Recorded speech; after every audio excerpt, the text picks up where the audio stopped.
It's only entertainment. Welcome back to the Talking Hedge. I'm Josh Kincaid, Capital Markets Analyst and host of your Cannabis Business Podcast. We were just talking about meeting up in Seattle back in 2019, talking about what was going to happen in 2020, and CBD was kind of one of the things that we were chatting about at that party for Dope Magazine back in the day, a half decade ago, right? I think we nailed it, dude. I mean, there's been a booming for wellness type shit, since then, right? Like, and again, this whole thing is semantical. It's about how you talk about it, right? Because then you're gonna have this other side coming out. You're going, well, it's not medicine, it's not FDA approved, but there was this patent that happened years ago, 6630507, and then the government owned it, and then it confirms all this other shit. But yeah, man, and then you were showing your little series predictions as far as since the 5 years, because I think it shows a really interesting trend, Yeah, absolutely. So everyone in 2019 thought that we were going to have price and profit, and then everyone's state was going to legalize. People were talking about consumption lounges were going to be a thing. Vapegate was on everybody's mind, cannabinoids and CBD, what we just talked about. Because I think even then, that's when they found THCV was in January of 2020. So they were still finding cannabinoids. Oh yeah. But no one cares about medical. So what this is actually is an aggregate of everyone in the industry and what they thought was going to happen. So basically this is 274 data points across 28 cannabis publications and compiled into 16 categories this year for 2024. But initially there was only a few categories because it was very simple. Right. And then you move into 2022 and all of a sudden there's this random or miscellaneous category. And it went from the 10th largest category of we don't really know what the hell is going to happen to the third. And now it's the second largest category. Like, we really don't know what the hell is going to happen. We know that federal rescheduling and or additional states, like, that's been number one since 2021. Yeah. Consolidation or M&A is up there, but now there's so many different opinions and stuff that no one really knows. When you ask them, they all have their own opinion because they're in their own bubble. And I realize exactly that from Biz Con is everyone's in their own bubble and they don't really know. But I do kind of want to talk about cannabis crystal ball predictions. But having said that, man, when you were at BizCon, what did you think of that? Because I get a crystal ball prediction of the industry and kind of gauge how it's going to go. And I'm basically saying this industry's fucked because everyone has ego and they're like, they're telling you different things. And I think they're out of their mind and they're going to fall through the same cracks and issues we had from 10 years ago.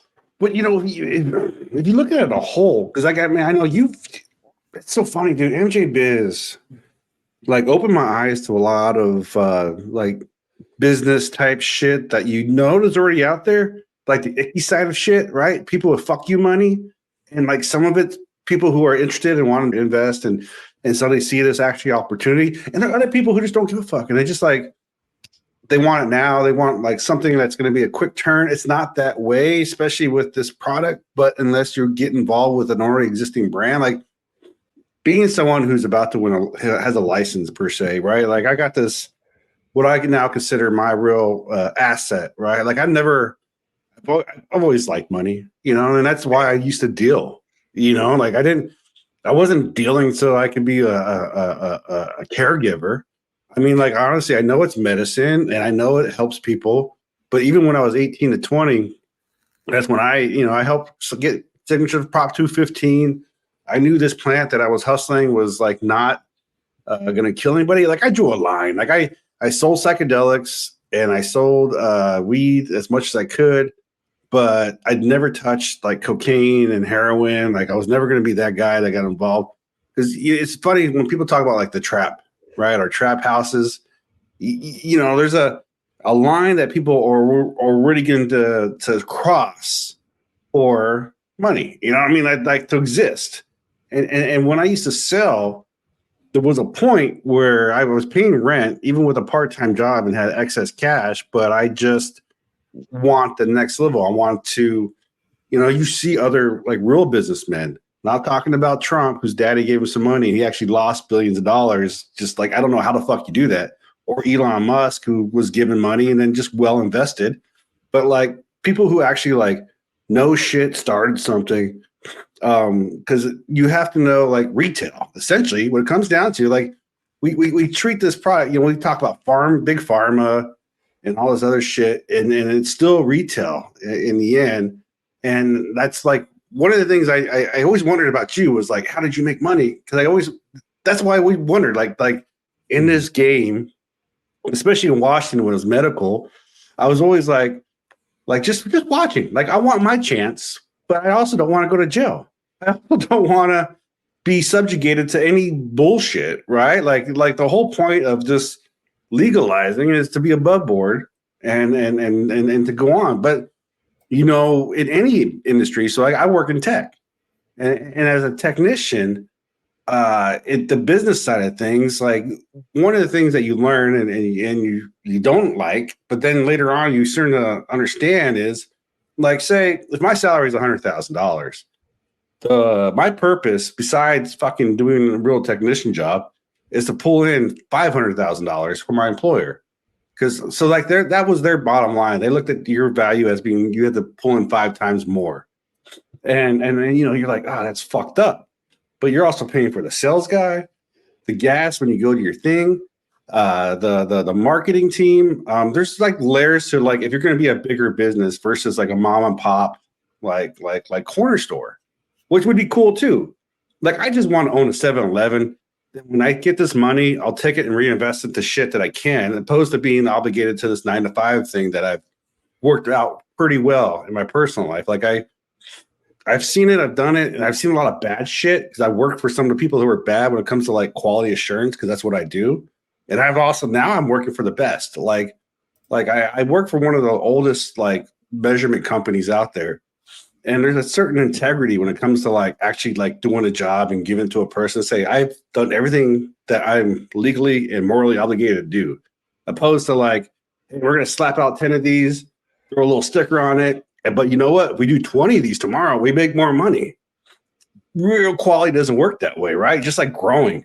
You're kind of like at the end of the day, when you're done with the product of growing, it's like, the quality is what it is when you smoke it, opposed to like, you're going to have the best fucking weed every time, because people fuck up. People fucking overwater, underwater. I mean, there's that delicate balance that, like, that's why you have to be there and be knowledgeable in that process, right? Because everybody thinks like, weed's legal, I want to be a grower. Fucking growers get fucked. Regardless, I think regardless of what it is, people think that you can just get in and make money no matter what.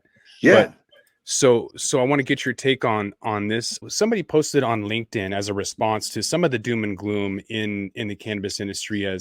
So this guy said that the industry is good or bad as you believe it. So look, I'm not saying that people haven't been going through extremely challenging times, but for everyone that believed it was doom and gloom, I found people that had an optimistic outlook. What was the main difference between the two outlooks? The doom and gloomers looked at a challenge as a problem. The optimistic folks looked at each challenge as a gift to expand their knowledge and skill set. Challenges are unavoidable. How you perceive the challenges is 1,000,000% your choice. So I think a lot of that is hippie. Yeah. Is hippie talk, because so when you look at an individual grower or an individual manufacturer of a product, or a retailer, or someone who's vertically integrated doing all three, there is going to be challenging times, and you need to figure that out because people are succeeding. That is true. Oh, yeah. Yeah. But I think if you take a step back and look at the industry from a 30,000-foot view and look at, I've been going to MJ Biz Con 8 years in a row and seeing the differences in what's going on as the industry as a whole over the last 10 years, I think that we're in a spot where we're probably going to move sideways for 5 years. Unfortunately, it might even be 10, depending on how long it takes people, in the new emerging markets in the East Coast to figure it out, because they're hell bent on making the same mistakes we've been making for 10 years. Well, I mean, like, yeah, no. I mean, as far as like, because I think from your perspective, because that was one of the things I learned at MJ Biz, because I learned so many fucking fingers in aspects. Like, I've always known about the auxiliary side of things. Like I was gonna say, it was like at MJ Biz, I met the guy who makes the flicker, right? And this guy with his hot little girlfriend ran around MJ Biz. I mean, first off, he's got a good product, but that does not guarantee like prosperity, right? You got to get in the right eyeballs, the right whatever. Homeboy was smart enough to like, he was hanging out with the MITA group. So, I mean, again, another association, people, strength in numbers, but he also got in front of Burner. And then he had a contract because of MJ Biz with Burner. I mean, and again, I don't know the semantics. I just know Burner posted a thing. So like either for one, whether he gave Burner cost for this, the publicity to get your lighter out there is like the next Toker Poker. I love my Toker Poker, dude, until I lost it. And I was like negative. I was like, fuck that. I'm never going to get a Toker Poker. That thing's so bulky.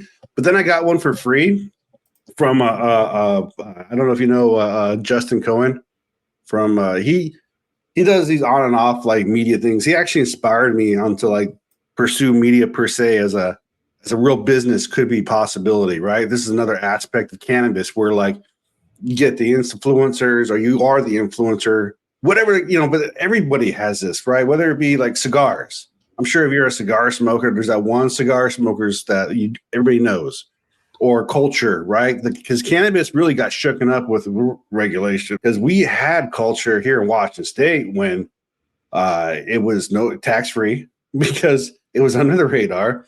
It was medical. So you were helping legit people, but also at the time being medical, it forces the growers and it forces people to have good taste, good quality, good weed because of just proper processing, purging. Like you have no shit people. And that's what you're saying. Like when you're talking about the rule about fucking testing, right? Like this is a consumable plant. And who was drinking or snorting cocaine when they're like, you know what? Recreational, we got medical. How are we gonna make the difference? Oh, I know. We'll fucking just test them differently. That'll fucking mix it up there. And then it just adds to the fucking stigma and the whole thing about this like plant that makes it obscure to people. Like, hey, this medicine and a good Friday night can also be a t-shirt. The emperor wears no clothing. This is why Jack Hare, I think, made good noise. And the thing is, though, we're past that little gray area where all these people were being scoffed at and mocked by pretty much society for like, oh man, if this one thing could do a thing, then why wouldn't it be legal? But even though like George W. Bush Sr.'s fucking parachute when he was fucking bombing like Germany or jumping into the things was made from hemp, the ropes and shit. So there, and then the fucking when Jack Hare fucking sued to get the hemp hooray, fucking like he had to find this thing that people were denying existed that the government supported, like corn. It's just a fucking another commodity. But I think you froze. Oh, there you're good. No, I'm just good at holding still. But, there hasn't been a lot of innovation at all in the industry. There's this one lighter here talking about Toker Pokers. First, like real innovation I've seen in a while is this lighter that's a one hitter. That's pretty dope. But speaking of lack of innovation, here's a Rose Papers. That won like a best innovation award, whatever. Pretty damn. But it's been around, right? Super lame. You know what I'm looking forward to though is lockers. Something simple like an Amazon locker. I'd give that damn thing an award all the time to avoid a line. Even if you order online, you still have a line. Yeah, but see that's the thing right there. That's the new technology, right? These different angles that we have to look at because there's a sociological fucking term for like not sometimes your idea is not so original, right? Like the debate for the light bulb. We all say Thomas Edison made the light bulb, but thing is there were like multiple patents because multiple people were trying to work on this concept with this technologies that were available at the time. I was thinking like I've had like we're both entrepreneurish type people who just want to like create and do things. And I'm like, man, what'd be awesome would be a Swiss Army knife for fucking weed, like my Toker Poker, right? Because I'm constantly looking. So I carry around this fucking paperclip. Like that's my thing because it's long enough and it's small enough to penetrate holes and shit. And of course you do the old school fucking light and then so you can burn through all the resin through there sometimes. Well, my son got me this for Christmas. It's a fucking Swiss Army knife fucking lighter. Like it has fucking scissors on one side, fucking a nice little knife in case like it's like sticky icky. And then now the only thing is that it comes with the poker, but it's still too thick for my pipe. I got a tiny little fucker, but I mean, this is still my fucking gonna be my next go-to next to the little flicker fucker. But like, I lost my toka poker, but I'm not going to go out and buy another $20 just because I'm an old head and I get across some shit free all the time. So it's like I get to wait. But like, if you were going to be someone like general public, Joe Schmo, like who's going to smoke like every other day, or every day like me, I'd say go get a toka poker or whatever. But innovation, like you said, the lockers, that's going to be a cool fucking. If I could do that, because Washington's been so behind on. We don't even have delivery, dude. Mm-hmm. Ping one, it's an illegal delivery, but new product innovation didn't even come out or people didn't predict any new product innovations until 2022. Like it took that long for that to even jump on board. But you can kind of see that small business over MSOs also jumped on board, and then banking that year. And we talked about the randomness. And then last year, more people were worried about consolidation, pricing decreasing rather than an increase in price, which was exactly what happened. Branding is important. And I think, cookies is a perfect example of a really kind of terrible product that does really good branding and gets people in there. Well, Supreme. I mean, like that's a thing. Marketing, right? Like, I was in a mall's Christmas shopping last week, and I saw one of those like fucking like Hot Topic-ish, but like on the not the edgy side, but like on the hipster surfer kid side, and it said official cookies fucking retailer, and it's like it's fucking as much as they bitch about like the laws when it comes to like runts being like or gummies being shaped and attracting kids. Well, the real market's fucking clothing lines, right? Like fucking dab stars, right? When Jonah Tacoma was young and better looking, I mean, he's still an older suave guy, but like, let's face it, we were all younger and more fuckable at one time, right? And then at that case, he was building this little thing. I met him when he was selling t-shirts, dude. Like he had to stand at High Times Cup when I was doing prisoner booths. Like he was always supportive of shit, but I'm just like, well, I don't know if selling t-shirts is a thing, but like he fucking proved like you do a thing and then you work off that brand or whatever it is, you expand off it. Now, as far as technologies goes, that's always been a thing. But I think when people talk about the word technologies, they think too hard about like whether it be new software or some sort of new cool tool, or it could be something easy as a fucking lighter, right? Like there's things that we do and like. So yeah, no, I think it's hard to say what's going to be a good deal. At least with weed, especially when people keep fucking or the laws keep changing. We're not going to get a new type of weed pop out all the more that's more amazing than. I mean, I don't know about you. Once I do smoke occasionally, like I'll get a hit and a whiff, and I'll be like, man, I like that smell. But like, I just don't really think about like that brand or that thing that's so consistent. That's actually one of my predictions is that we're going to have more stability because, you don't have the blue dreams. Everyone is so worried about having like the next thing, and everyone has the new.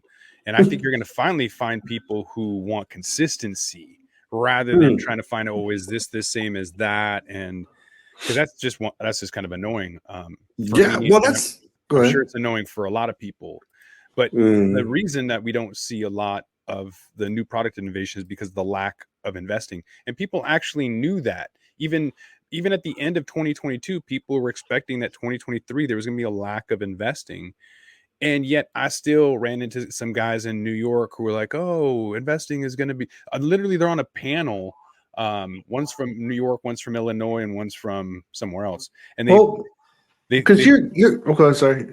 I was going to say they think that investing is going to be the new thing for 2023 or 2024, and that's their crystal ball prediction. But we've known since 2023 that the investors are on the sidelines. Well, in your past 2 years before that, you have investing on there, period. And I think though, when we talk, because in general, you know better than I do. I mean, you are, like I said, the finance guy. You're kind of like me in the sense that we try to connect people. Like you've been doing this, like when you had, and then sometimes, and again, technology, the word technology, like sometimes you have a concept that's ahead of its fucking time, right? Like you need more markets or broader general. Like your Seattle Chronix brand during Seattle time was a solid brand, dude. I mean, it had a beautiful logo and all the other shit that like should be a winner, right? And then like, it takes a lot of energy and shit to keep doing the same thing over and over, trying to push and all that stuff. So like you were ahead of your time.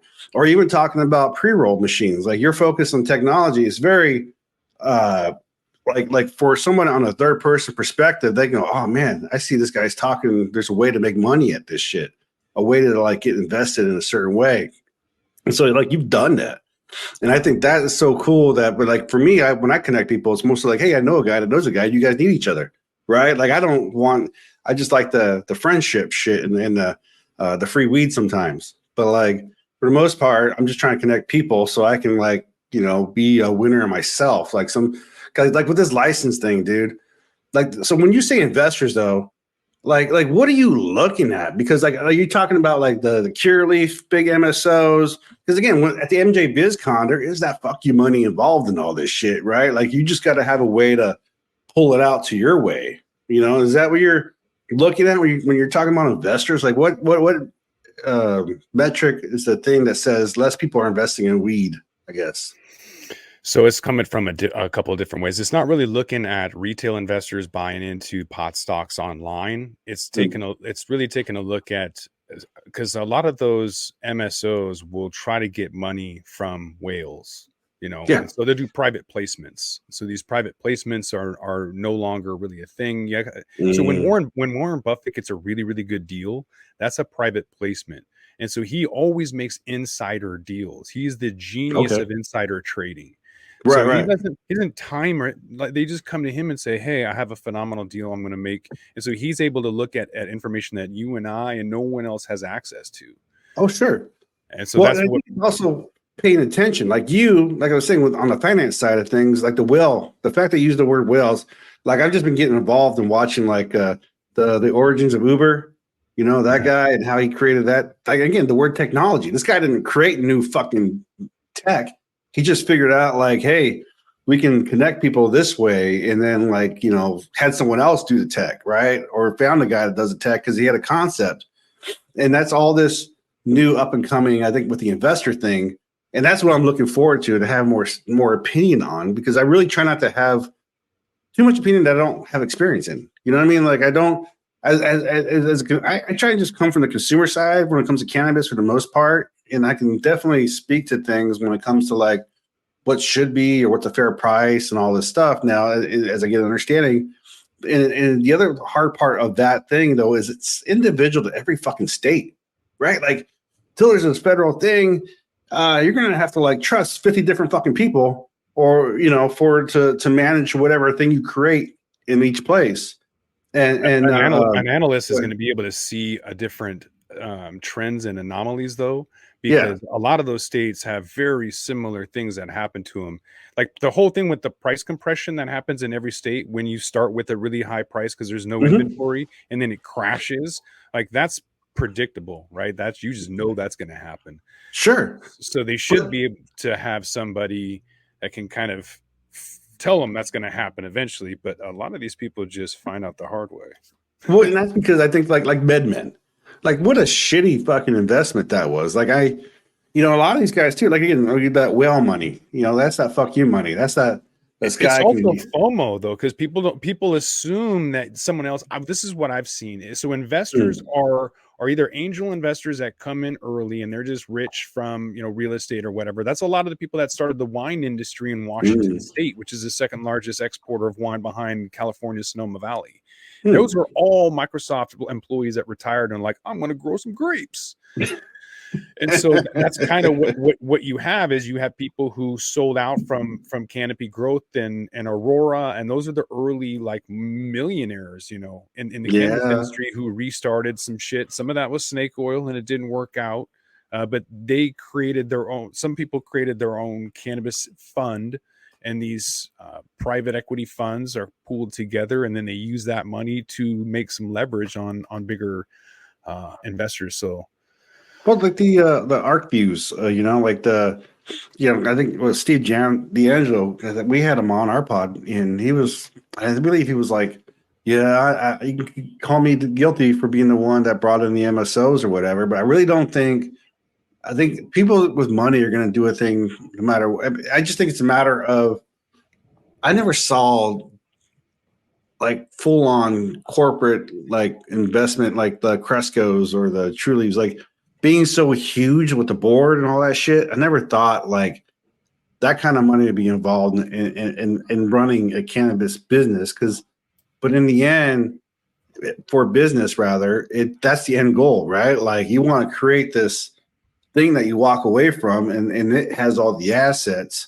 Talking to one of potential investors, this guy showed me his numbers, and he owns multiple stores, and he's pulling in $5 million a month after overhead, right? Like that's his personal. Like what he's going to invest in me is what he makes in a fucking month, and that's half of what he makes in a month. He's just like, oh, here you go, I'll give you a chance. But I also recognize that like I don't have the experience to like as a technician. I'm a technician, dude. I can tell you how to fucking run a manufacturing plant. I cannot tell you how to run a store like with the marketing and the point of sales and then the other retail business shit that happens involved. No, I'm on a floor guy. I need to like be the turning wrenches, and I can help you organize that ballet. But when it comes to the financial running a business side, that's another reason why I'm going business with somebody that's.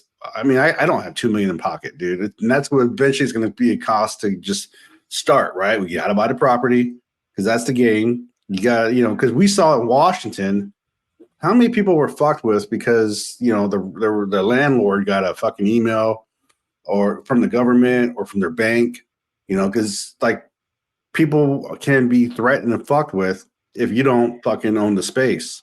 So I own the license. Somebody else is going to have to own the property. But with that, I also need to help like running this business, like running a store. I know how to shop. I don't know how to fucking mark up besides being the old school fucking seller. Right. And that's another thing I've been thinking about because the taxes are definitely unfair and fucked up. Right. And one of the fucking things we talk about for cannabis advocates or people that say, like, what is it? Taxation is death bullshit. Right. Like part of it's true. But the other part is like when I was selling enough to buy my own weed. So there was still a markup. Right. And then if I got it from another guy, I'm pretty sure he marked it up too.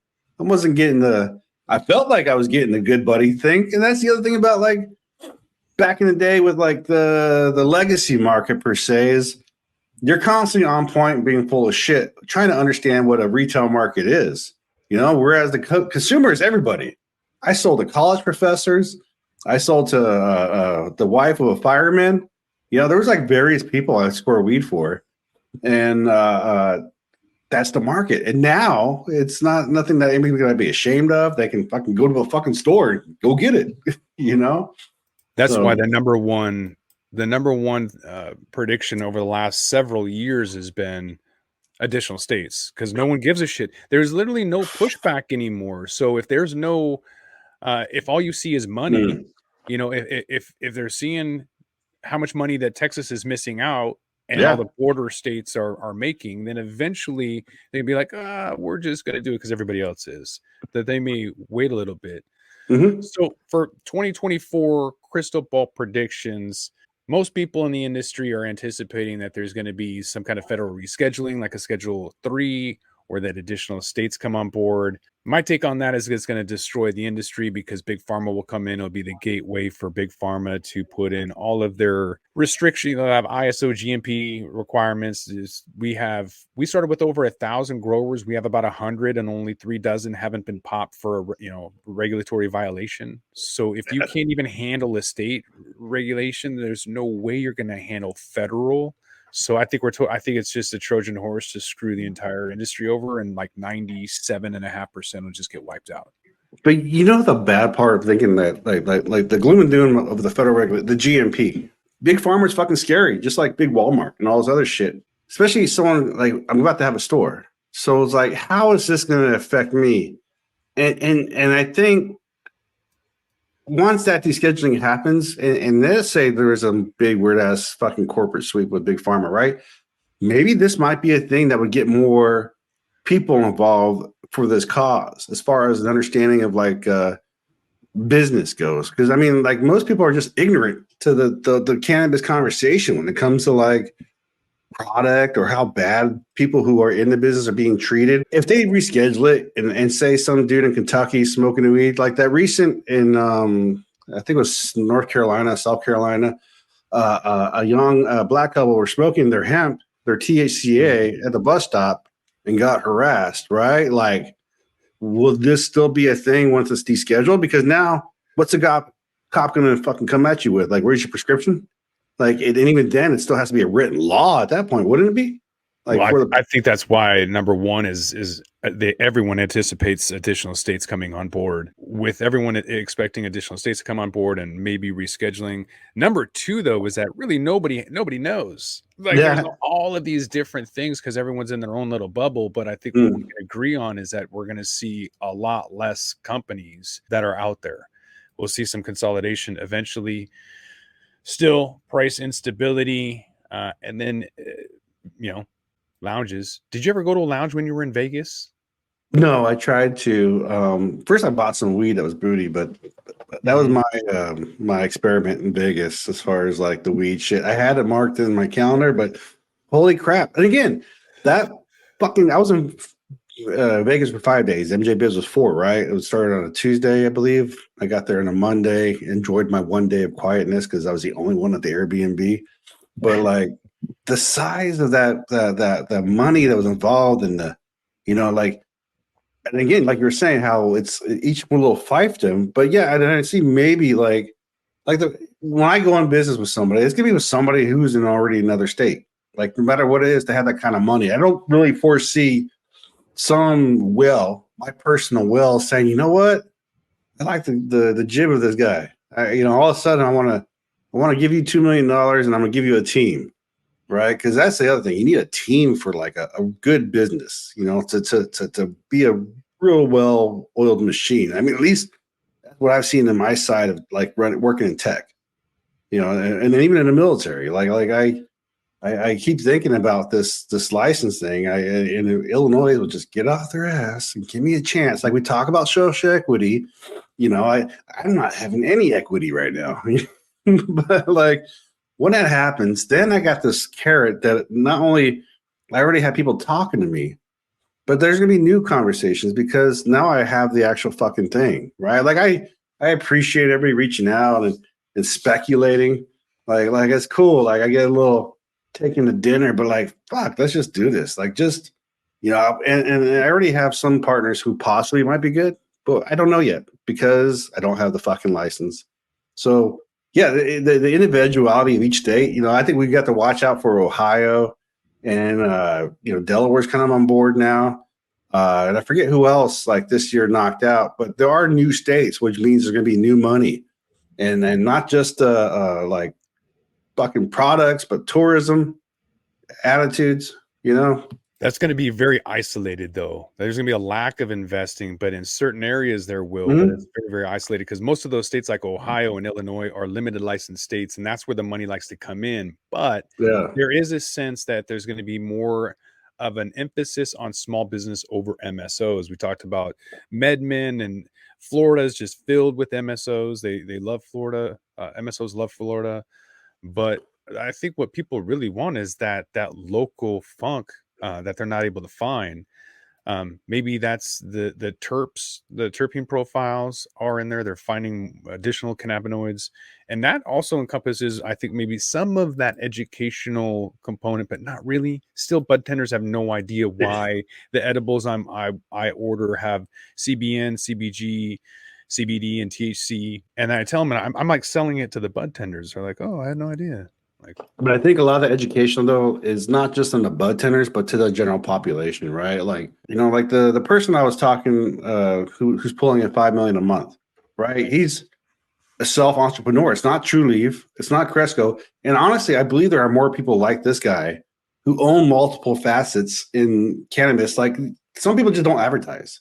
But don't you think And that's more about what it is the branding, marketing, advertising? Because like we mentioned, MedMen and like Tilray is absolute trash. Like the only reason they have huge marketing budgets.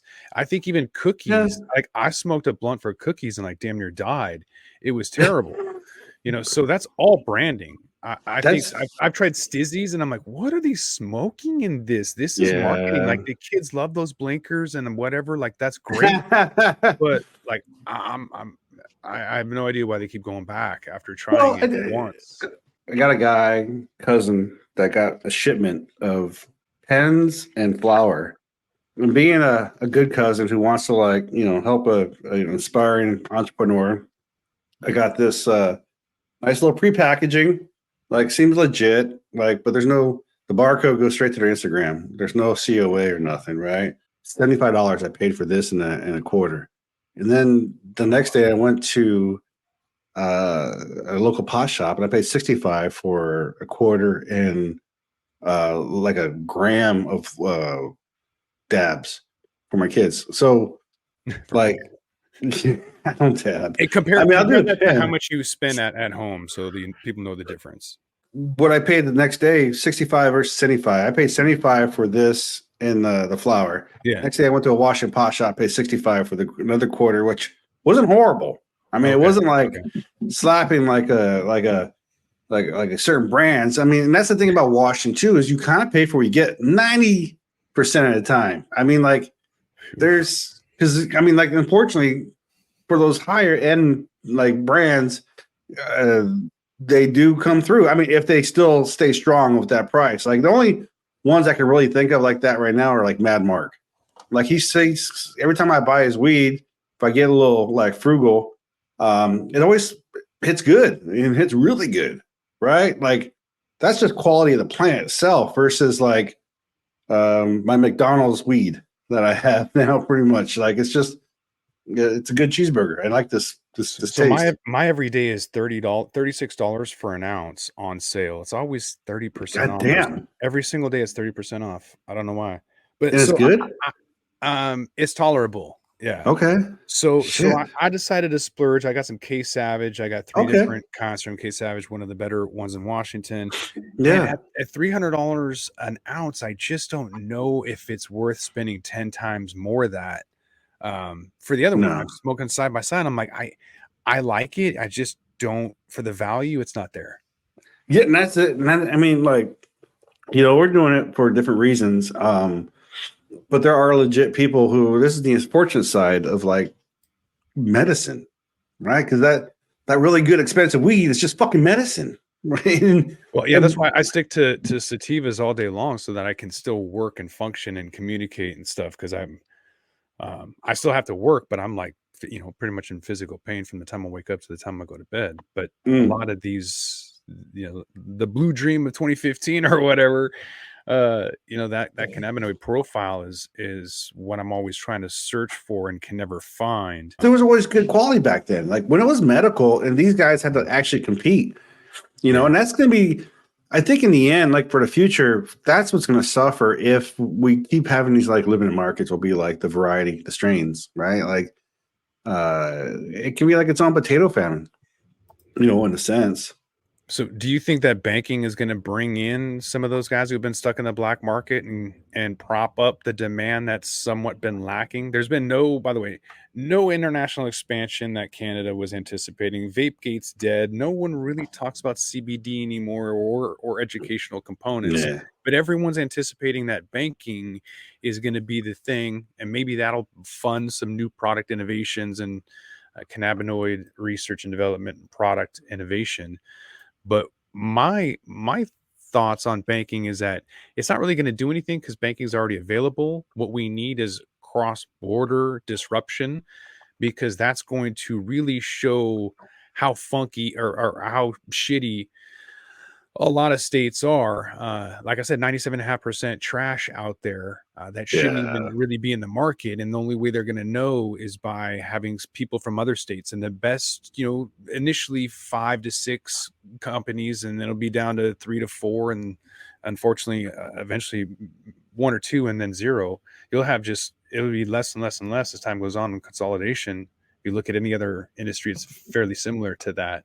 Sure. And I think cross-border will be a lot more disruptive than banking, but maybe banking will come first. What's your thoughts?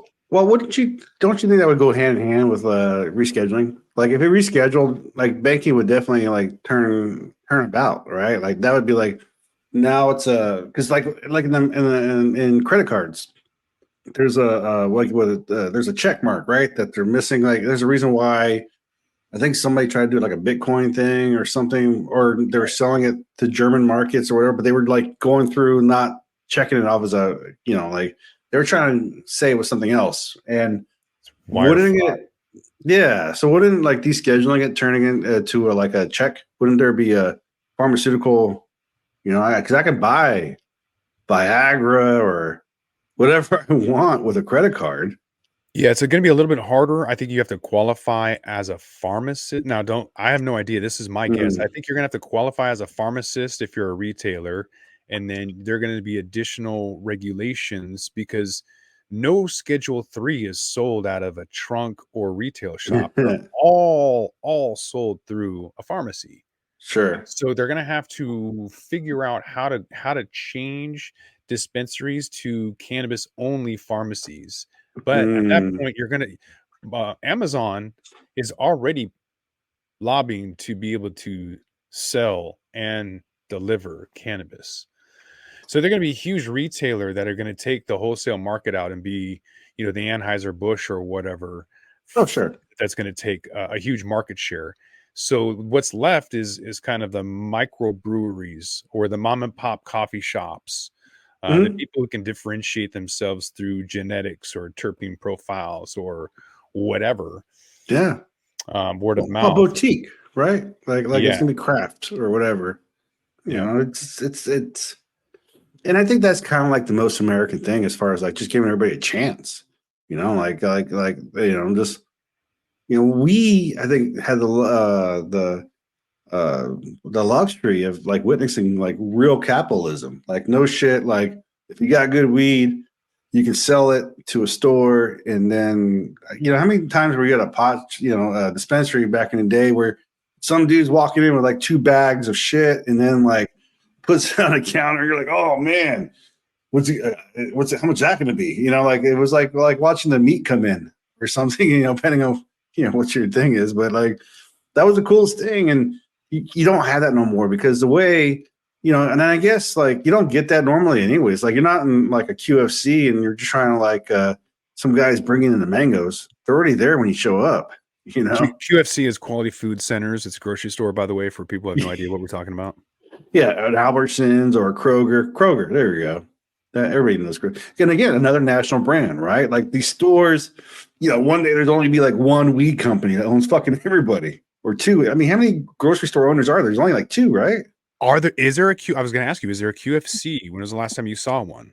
They were huge. And then Quality Food or what is it? PCC, which is a hippie store, and then Whole Foods, like Trader Joe's. Yeah, if you know what that is. And then Whole Foods came in and was bought by Amazon. Okay, yeah.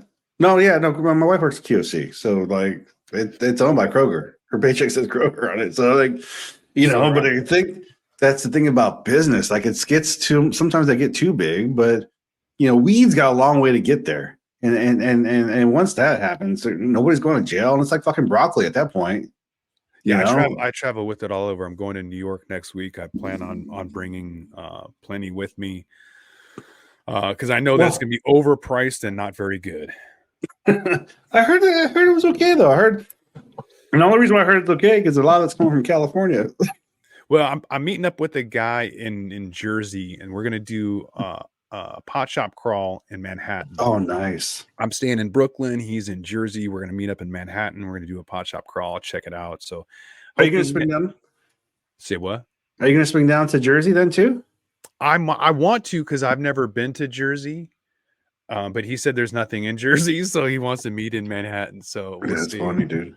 But I'm going to go to Philly too because I got some friends Mm. in Pennsylvania, upstate somewhere, and so we're going to meet in Pennsylvania, and hopefully I'll make it out of there. And you go to South Street like 30 years ago. That was the place to be. I don't know anymore, but like that was the punk rock place. Yeah, I'm sure it doesn't even exist anymore. Shit, dude. It's probably all coffee houses. So switching gears, man, what's your crystal ball prediction for next year? We've got 16 different categories from 297 different allocated resources that we've got in here. So out of these 16 categories, man, is there anything in here or somewhere else where you think is going to take? I mean, I'm really hoping the rescheduling does happen, right? Like you know, the HSA or the they put out the DEA's opinion or whatever to the DEA about like enforcing and stuff. So I really do think some sort of federal legalization is bound to happen. How they do that tax structure or whatever case that happens next, and I really hope that's not what they're worried about. I hope they worry about, hey, let's just say this thing, we don't have a cause anymore to like stop somebody. Like, what's going to be the big one is the hemp, right? That might be a new coming out, the Hemp Act, because that's the one we talked about 4 years ago when the CBD thing fucking happened. So that was when the Hemp Act. Then now again, the Hemp Act fucking keeps fucking dictating the market, at least what you're allowed to do, some sorts. So yeah, I really don't think that's going to be impacting anything though, because all of those growers already got out. They realize there's not enough money. So even if it changes it and allows people to produce product, I think you've scared people already who aren't going to come back. Maybe I'm wrong. Maybe I'm wrong. I don't know. We'll see. I think they're going to be like doing like a generic like cannabinoid type thing, which could be a good sweeping, another type of like rescheduling. Right. Where it's like now this plant, because like what separates fucking hemp from marijuana? It's the same fucking plant, right? It's the 0.3%. Like who? It's a made up number. This is like fucking a unicorn. It's still a fucking plant. Like when I plant a bunch of seeds out in the backyard. Check this bad boy out. I gave some seeds to John Kingsbury. This is like some Mexican weed. I had seeds for like 6 years. And he grew it, and it gives you like a mellow high. So like, and again, it's like it would probably qualify as hemp if I were to get it tested, just because it's so low quality fucking THC. It's not the best flower, but any general person would just still call it weed, right? Unless I put it in the lab. Most people have no idea the difference between a ruderalis or a sativa or an indica, but somebody else is going to see that one of them is a tree, one of them is a bush, and one of them is a weed. And there's fundamental differences between each cultivar within there. But for the most part, yeah. In college, I thought it was either shitty weed or good weed. I thought indica was the good weed because you got laid out on a couch and you couldn't move. But now I can't touch that, man. I just clam up and can't do nothing. But I do think that there's going to be a lot more products out there. Like we have a ton of SKUs in Washington. I think we're probably going to be having less. There's probably too many. It's overwhelming, but certain other states don't have enough. So they're going to need more products, more innovation, more automation. I thought what I saw on the floor at MJ Biz Con was still a lot of automation, but instead of more companies, there was just more models, and they're doing a lot more things. And you don't have to sell the idea that you need to have this automation. Like people are like, yeah, where's it at? And they're finding it. And branding and everything is important, and investors are important. But that more SKU thing, I think though a lot of it's dictated upon the state laws too, right? Like so many states don't even have consumable flower laws. Like just retarded fucking. Well, we have a Class C felony on consumption lounges, man. But as soon as consumption lounges are a thing, you're going to see a lot more product innovation because it was kind of lame at the new woo. Like I like the idea where the base is the the rec spot where you go and you buy the product. It kind of sucks that you have to. The only thing you get smoked there is what you buy, but it's dab. They've got a dab bar and they've got this golf simulation. And then Oh, neat. outside, they have a barbecue and a dab bar and a cocktail bar. So it looks huge. It looks big, whatever. Wow. I think there could be a lot. It could be better. It could be a lot more innovation with Oh, sure. flower. You've seen like handheld dab devices and stuff, and commercial side, Yes. you've seen innovation for commercial spaces, but I don't feel like we've seen enough little gadgets and doodads. So Oh, hopefully 100%. with lounges, we'll see more. Yeah, no, there's a lot of like new tech, for lack of a better word, coming that's going to be bound, right? Like, we're talking earlier, the lighter or just the new toker poker, whatever it is. Yeah. Like that pipe lighter was pretty cool. So I don't think things might be stimulated in a sense, like you were saying, how one person with deep pockets will buy in other states, and only because they probably should already know what they're doing at that point, right? Like the MedMen, I think that was their biggest issue. Was they started really good, they had a lot of money, and then they just shit themselves, right? Like you were a store, you didn't have to be a grow. You could have because that's the thing about having like the store we're going to have. I really do hope to go to Illinois and check out some of these grows that are going to be my vendors, right? Like now I'm on the other side where I get to be the asshole that says you're welcome to our store or not. But like I'm not looking for that. I'm just looking to check out your processes, and we're all gonna. And I'm pretty sure I'm not gonna see any. I hope I don't see anything that's like ultra, like stagnant water sitting. Like I've heard horror stories from other producers, like on the East Coast, like Maine area, where these people are like we talk about mold to gold, and there's always a way to get around bullshit. But like for this plant to be like good weed, which I haven't had experience in Vegas, that was just all bad that I bought, dude. But like the real good weed is like something that's grown properly, like a good tomato or good, corn or whatever, soil, water, irrigation, and so the facilities look like shit. But like, oh man, I don't want to do business with these guys. But that's just, I'm looking forward to being on that side of things now.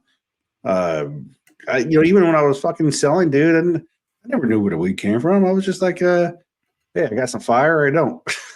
Yeah, I knew mine either came from Alaska, BC, or Mexico, just based on the quality. But that's exactly it. Let's wrap this up with a couple of predictions from some guys from the Panther Group. They're an investment firm. So they deal with a lot of clients in a lot of different places.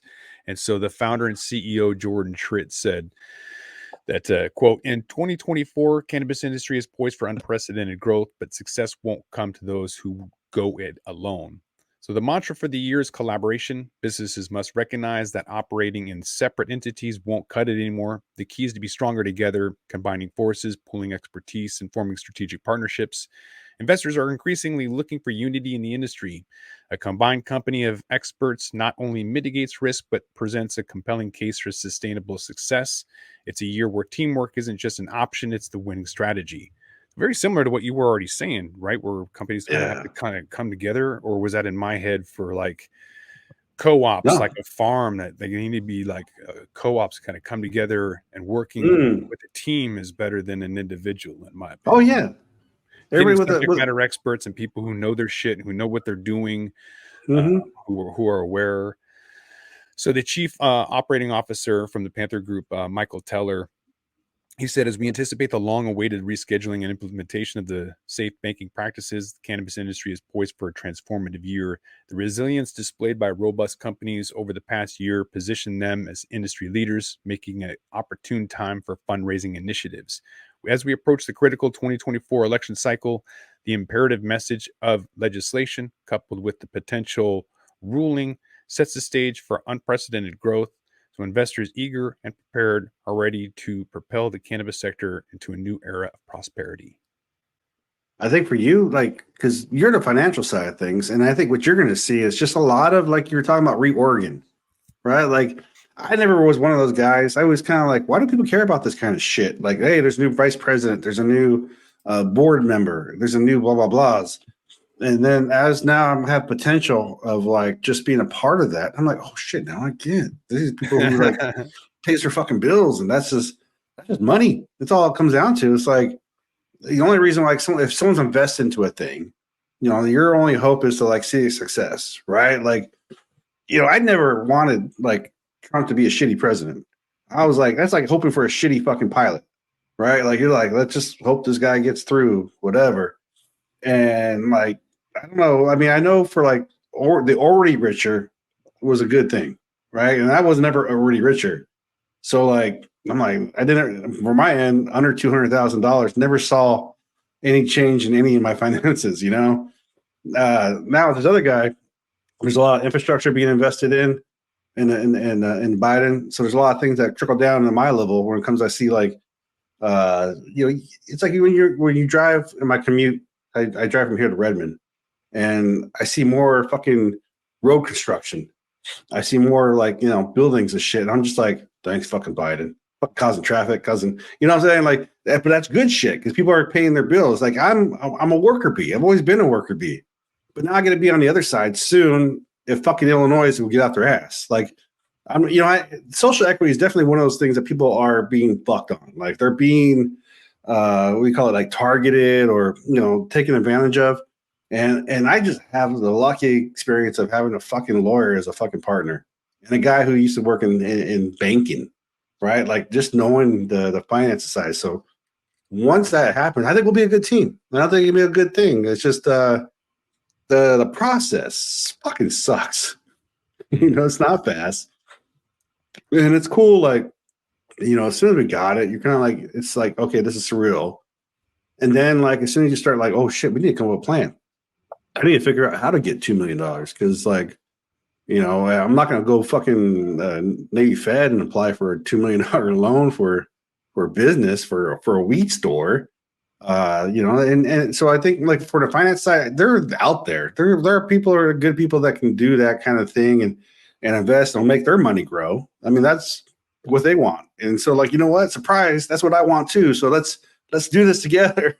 You know, but that's the thing though, is like that's business in general. Like if I wanted to own a restaurant, I'd be there every day for the ambiance and being like a host, you know, because you know what, the happier people come to my fucking place, the more money I get, the more time I get to spend in Mexico, you know, and yeah. That's going to be the companies that are the stores that stick around. Are they going to be the ones that resonate with the people, right? I mean, it's all about branding your store and being relevant. There's 4 stores at Zips here in Washington, and all of them have different menus. You know, so they cater to their own. Even though there's one like that's 2 blocks away, they literally have different. Interesting. They won't have the same brand there. Yeah, they have different people who buy different stuff. So that's good business. You got to know your neighborhood for sure. I think that's going to make a huge difference as well. So I'll have to wait and see. All right, man. I think we should wrap this up. Miggy, where can people reach you at? Cannabis Legalization News. It's the podcast, the YouTube channel, the website. And then if you just Google my name, you'll see all these articles I've written and my Twitters and all that shit too. So yeah, man, it's been fun. Good conversation, man. Appreciate it. Yeah. We'll have to see if any of these things come true next year. I'm sure. I mean, they have in the last like 4. So rescheduling. Yeah. Well, it was fun. It was fun reminiscing about 2019, 5 years ago, and seeing that CBD did make its way, but a lot of those hemp farmers got burned and have created a shortage. If that bill does pass, those prices will go up because it'll create a higher demand, obviously. So just have to come back to the Talking Hedge and find out. But all right, I think with that, we're going to roll this one up. So I want to thank my guest, Miggy. He is with Cannabis Legalization News and a soon-to-be retailer out in Illinois. So congratulations to that. Thanks, man. Yeah. I'm Josh Kincaid. This is the Talking Hedge. Don't forget to like, share, and subscribe, or don't. And I'm out. With that, we're going to roll this one up. I'm Josh Kincaid. This is the Talking Hedge. Don't forget to like, share, and subscribe, or don't. And I'm out. Don't forget to smash that like button on your way out and check out these other videos that we've got.